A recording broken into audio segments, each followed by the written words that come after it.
தமிழ்நாட்டின் சில திட்டங்களை வந்து பிற மாநில அரசுகள் பின்பற்றுகிறதுன்னு சொல்லிட்டு தமிழ்நாடு அரசு வந்து பெருமை பெற்றிருக்கு. ஆனா பிற மாநிலங்கள் போல தமிழகத்தில் வந்து சாதிவாரி கணக்கெடுப்பு வந்து நடத்துறது ஏன்னு கேள்வி. சாதிவாரி கணக்கெடுப்பு நடத்துவது ஒரு அவசியமானதுதான். ஆனால் அதை இந்திய ஒன்றிய அரசுதான் மேற்கொள்ள வேண்டும் என்ற நிலைப்பாட்டை திமுக தலைமையிலான இந்த அரசு ஏற்கனவே முடிவு செய்திருக்கிறது, அறிவிப்பு செய்திருக்கிறது. அதற்கு காரணம் பிற மாநில அரசுகள் ஏற்கனவே எடுத்த அந்த புள்ளி விவரத்தை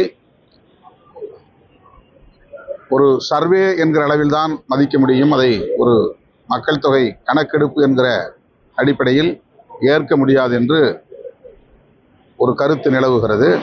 இந்திய ஒன்றிய அரசு அவ்வாறு கருதுகிற நிலை உள்ளது.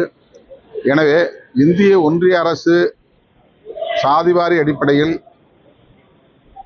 மக்கள் தொகையை கணக்கெடுப்பு நடத்தினால் அது அதிகாரபூர்வமானதாக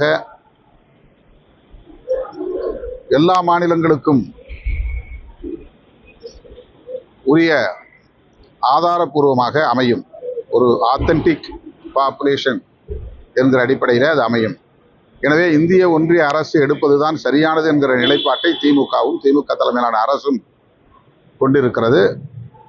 மாநில அளவில் சில முதலமைச்சர்கள் அந்த நிலைப்பாட்டை எடுத்திருப்பதை சுட்டிக்காட்டி விடுதலை சிறுத்தைகளும் மாநில அரசே அந்த கணக்கெடுப்பை நடத்தலாம் என்ற கோரிக்கை நாங்கள் வைத்திருக்கிறோம்.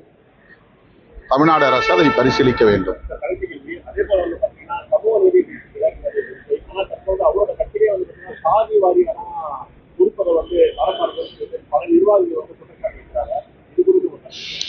அதற்கு அவர்தான் பதில் சொல்ல வேண்டும். நடிகர் விஜய் அவர்கள் தான் பதில் சொல்ல வேண்டும்.